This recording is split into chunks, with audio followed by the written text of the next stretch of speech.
Russian Foreign Minister Sergei Lavrov met with Secretary of State Mike Pompeo in Finland today, where he condemned threats of military action and argued that it is not what the people of Venezuela want for their country.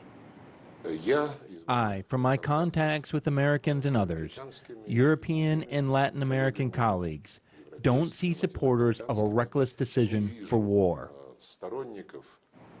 Now, this comes after days of U.S. officials increasing warnings about the possibility of involvement in Venezuela, while Russia continues to warn of the consequences. RT's Rachel Blevins has all the details.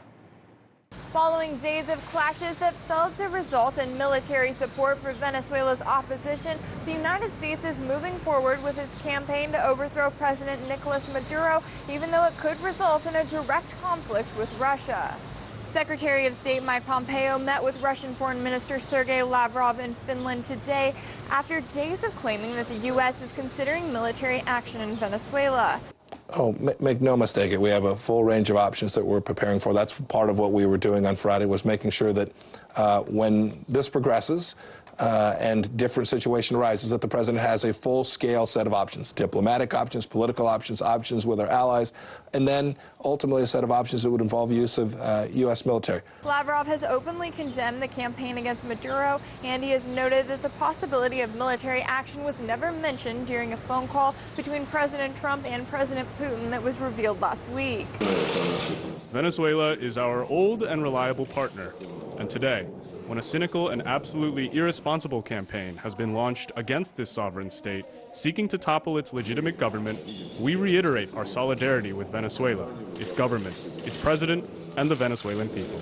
In the lead-up to their meeting, Pompeo confirmed that his message remains the same.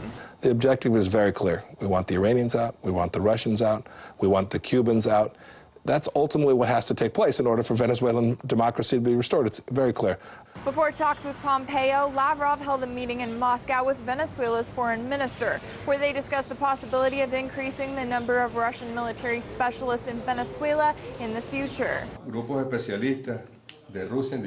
Regarding specialist Russian groups from different sectors, including the military sector, there is a group present in Venezuela. You have to remember that Venezuelan military tech and equipment is large part Russian, made in Russia, and the reason for this was made more necessary by the actions of the U.S. Despite a lack of a military uprising, opposition leader Juan Guaido has continued to call for nationwide protest. And while his attempts haven't produced large results in recent days, the opposition did hold a candlelight vigil for the 5 people who were killed last week when clashes broke out between police and protesters. But Guaido did not attend. Here in Washington, D.C., the standoff over which side should have access to the Venezuelan embassy continues. Secret Service arrested multiple people on Saturday after tensions increased between pro-Maduro activists who have been occupying the building for weeks and pro-Guaido protesters who have been camped outside for the last week. So as Russia stands firm in its support for Venezuela's elected government, and as the U.S. issues threats over its support for the opposition, it appears that even with diplomatic meetings, these countries aren't backing down anytime soon. In Washington, Rachel Blevins, RT. Hey YouTube, thanks for checking out our channel. We hope you enjoyed the video. We have tons of content for you just like this. For more of RT America's one-of-a-kind news and analysis, be sure to subscribe and never stop questioning more.